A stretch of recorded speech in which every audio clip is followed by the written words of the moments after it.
Today, there is a fragile ceasefire in Tigray in northern Ethiopia.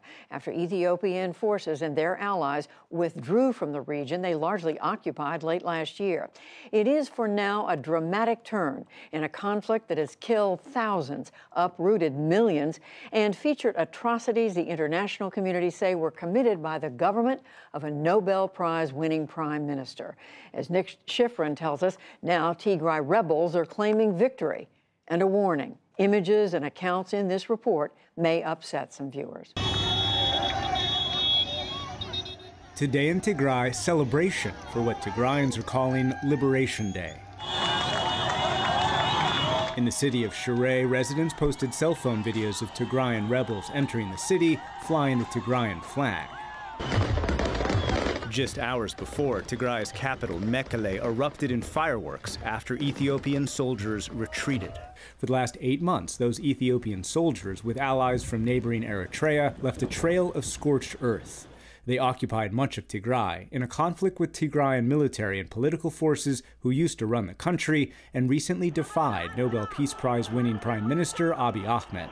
Ahmed and the military responded with what international humanitarian groups called widespread atrocities. The most violent just last week, children, and more than 60 civilians killed while they shopped at a market bombed by Ethiopian planes.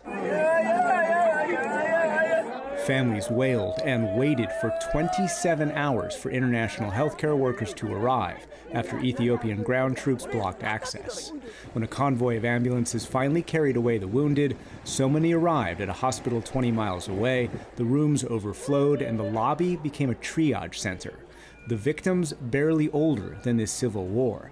A mother looks on as Dr. Kinife Rade tries to save a young life.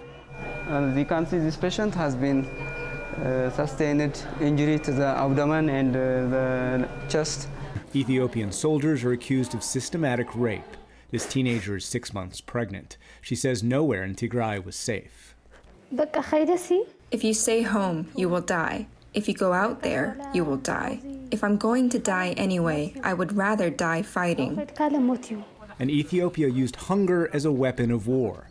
They pushed Tigray to the brink of famine. USAID says 900,000 face famine conditions. The UN says 5 million urgently need assistance. And Ethiopian troops are believed to have targeted the very organizations trying to help, including the offices of Doctors Without Borders. Last week, Spaniard Maria Hernandez's car was ambushed, and she and 2 colleagues were murdered. The fighting produced an exodus. 1.7 million Tigrayans fled their homes. The government's critics called the conflict an attempt to repress an entire region and ethnicity, as they admitted earlier this year to EU envoy Pekka Haavisto. They really use this kind of language that they are going to destroy the Tigrayans, they are going to wipe out the Tigrayans for 100 years and so forth. Until today, the government had been defiant. The military said it only targets rebels, not civilians.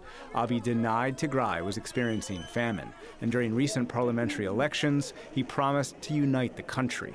Today, the government described its retreat as a humanitarian ceasefire, but Ethiopian forces have recently lost ground to regroup Tigrayan rebels, and international pressure and punishment has increased. Just today, the State Department warned of further sanctions if Ethiopia and its allies withdraw was not permanent.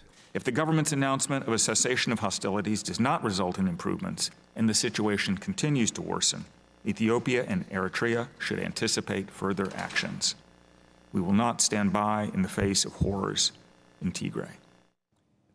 And for more on today's events and where we go from here, we turn to Ali Verji, a senior advisor to the Africa program at the U.S. Institute of Peace, a nonprofit founded by Congress dedicated to resolving conflict abroad. Ali Verji, welcome to the NewsHour. Tigrayan forces have captured the capital of Tigray, but they are not accepting this unilateral ceasefire, and they do not control all of Tigray. So do you expect this fighting to continue, and do you expect Tigrayan forces to continue to be, or try and be, on the offensive? I think so. There's still some parts of the region that they don't have full control over. There's still other forces present in the region, and the rhetoric, at least, is suggesting that they aren't ready to have a ceasefire just yet or a pause in their combat activities. And of course, part of the reason is that there's other forces involved in this. It's not just Ethiopians. It's not clear whether the Eritrean forces will withdraw. It's not clear whether there are ethnic Amharans who will also withdraw. Do you fear, bottom line, that this fighting actually is not over? Unfortunately, I think the potential for more fighting is certainly there. The ceasefire is a good step. It's a necessary step, but it doesn't mean that fighting will end conclusively, that's for certain. Let's talk about why today. Ethiopia's prime minister is on the verge of declaring victory in recent elections. He's under diplomatic, economic pressure from the international community, and his forces, frankly, were routed by some Tigrayan forces on the ground. Are those the reasons why we're seeing the ceasefire today?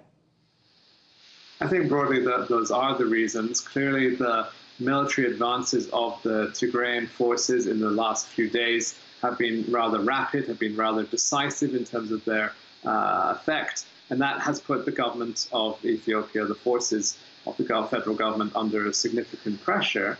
But at the same time, it's probably not the only factor. There's been pressure building for some time on the prime minister to halt the hostilities, to withdraw forces. That's international pressure. That's also pressure from the region.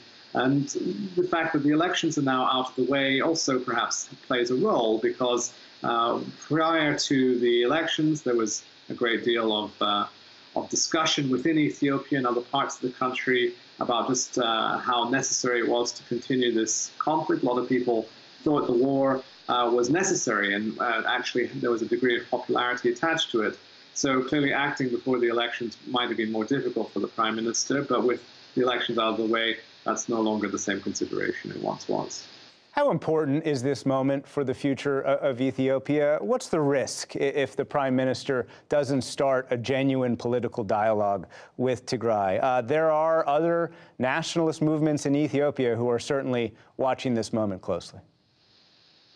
There are implications on two levels. First, in Tigray itself, as we've discussed, there's by no means a certainty that the violence will end definitively. And even if it were, the very dramatic humanitarian situation that exists isn't going to be reversed overnight. If people are on the verge of famine, that won't change by tomorrow.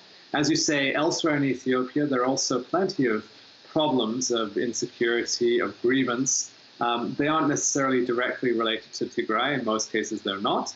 But the reality is that the grievances have many commonalities in terms of how people feel about being governed from the center, about how effective that government is, of what the vision for the future of the country will be.